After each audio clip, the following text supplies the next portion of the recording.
Hello students, myself Aditya Kumar Pandey and I welcome you to my YouTube channel study steps. आज के video में हम बात करने वाले हैं इंडियन पोएट सरोजिनी नायडू के बारे में। समझेंगे कि इनके वर्क्स में क्या क्या फीचर्स हैं और इनकी राइटिंग स्टाइल्स क्या है और इनके बायोग्राफी क्या है।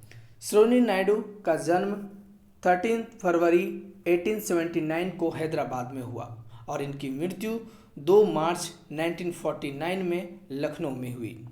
यह एक महान इंडियन इंग्लिश पोइट्स में से एक थी जिसे भारत की कोकिला नाइटिंगेल ऑफ इंडिया कहा जाता है। यह राष्ट्रवादी महिला है जो महिलाओं के अधिकार में ये हमेशा अग्रसर रहती हैं। एक सेनानी है और राष्ट्र निर्माता है।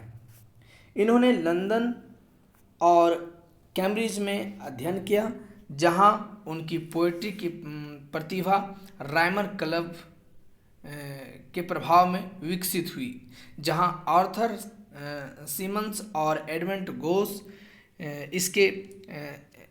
इससे प्रेरित थे और इन्होंने सलाह दिया नायडू को कि अंग्रेजी क्लासिक्स के नकल करने के बजाय अपनी कविता में भारतीय विषयों और उसके दृश्यों को लेकर के आए। वह भारतीय राष्ट्रवादी आंदोलन का हिस्सा बन गई और महात्मा गांधी और स्वराज के विचार की अनुयायी भी बन गई। ऐसा कहा जाता है कि गांधी ने इन्हें भारत की नाइटिंगेल की उपाधि दी थी और आज़ादी के बाद ये राज्यपाल पद पर भी रही नियुक्त हुई और 1925 में भारतीय राष्ट्रीय कांग्रेस की अध्यक्ष भी चुनी गई। इनके पिता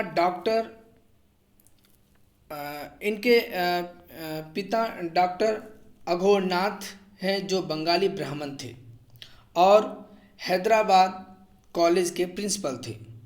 उनकी माँ वासदा सुंदरी हैं जिन्होंने बंगाली में कविता लिखा करती थी।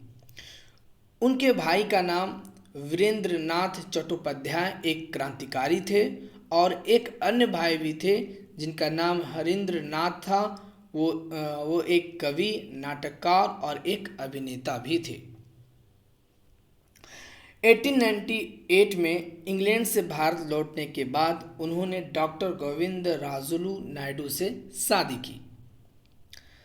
अब हम इनके पोएटिक स्टाइल्स के बारे में बात करेंगे। इनकी कविताओं में भारतीय बाजार, त्योहारों, परंपराओं, रीति रिवाज, मिथ्स जैसे संबंधित चीज़ों को सुंदरता के साथ वर्णन करती हैं। इनके पास संगीतीय गुण भी हैं जिन्हें सुनने सुनाने में सुखद आनंद प्राप्त होता है। उनकी कविता भारतीय परिवेश और संवेदनशीलता से परिपूर्ण है। इनकी कविताओं में फसल के गीत मिलते हैं जो महिला और पुरुष दोनों द्वारा गाया जाता है। सरोजिनी नायडू अपनी कविता में वे स्वयं गाती हुई प्रतीत होती है और उसके तेज विचार और मजबूत भावनाएं स्वयं के गीतों में प्रवाहित करती है।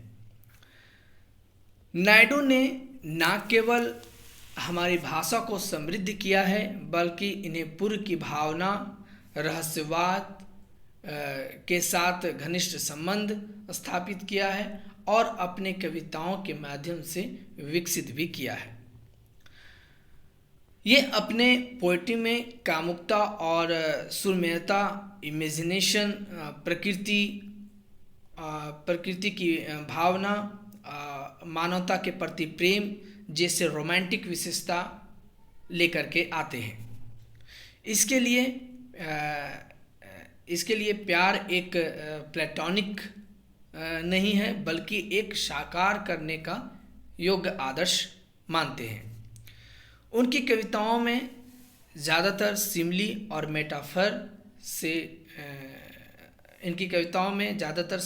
मेटाफर देखने को मिलता है और वह बहुत खूबसूरती के साथ इसे अपनी कविताओं में सुसज्जित करती हैं।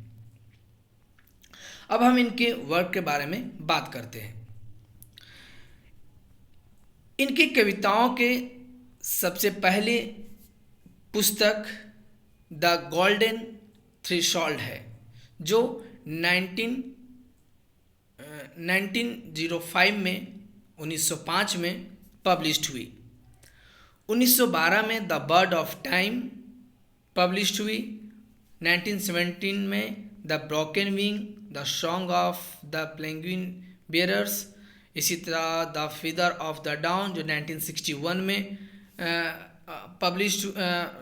लिखा गया 1927 में, लेकिन ये पब्लिश 1961 में हुआ। कुछ और फेमस पोएम्स हैं जैसे village song, wandering singers, the queen's river, to my fairy fancies, Purdah Nashin, if you call me, songs of Radha, fisherman of Coromandel, a pilgrimage of love, the temple, the lotus, bangle sellers. ऐसे बहुत सारे poems हैं जो सरोजिनी नायडू के द्वारा लिखी गई हैं। नेक्स्ट वीडियो के लिए आप मेरे चैनल को सब्सक्राइब करें, लाइक करें, शेयर करें, कमेंट करें। Thank you. Have a nice day.